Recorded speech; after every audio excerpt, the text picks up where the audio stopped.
Everyone, this is Naira दीदी और आज मैं बहुत अमेजिंग सी ट्रिक लेकर आई हूँ। हम सबको पता है कि ये दोनों बहुत तगड़े वाले ऑक्सीडाइजिंग एजेंट हैं और ये हमारे सिलेबस में भी हैं और ये बहुत सारे एलिमेंट्स को ऑक्सीडाइज करते हैं, लेकिन उन एलिमेंट्स को हम याद ही नहीं रख पाते हैं और बोर्ड में ऑलमोस्ट हर साल ये क्वेश्चन देखने को मिलता है और कहीं ना कहीं ऑल्टरनेट ईयर में नीट और जेई भी देता है। अब देखो इसको कैसे याद रखना है। मुझे पता है K2Cr2O7 का आप ये K हटा दीजिए तो Cr2O7 2 नेगेटिव लिख सकते हैं। ये एक ऑक्सीडाइजिंग एजेंट है। एसिडिक मीडियम में ये इनको ऑक्सीडाइज करता है। कैसे याद रखेंगे? अब इतने सारे आयंस हैं कि आपको परेशान कर देते हैं, तो आपकी ट्रिक भी कुछ इसी से ही है। आयंस फेंको, आयंस फेंको।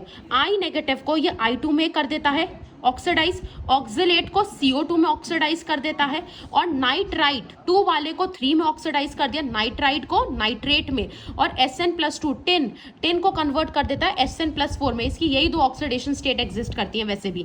और हाइड्रोजन सल्फाइड, वो जो रॉटन एग वाली स्मेल है, उसको सल्फर में कन्वर्ट कर देता है और SO2 को SO4 2 नेगेटिव में और सल्फाइड को भी फिर से सल्फेट में कर देता है और आयरन को Fe+2 को Fe+3 में। सिमिलरली जो KMnO4 एसिडिक मीडियम में ये भी सेम इन्हीं को ही ऑक्सीडाइज कर देता है।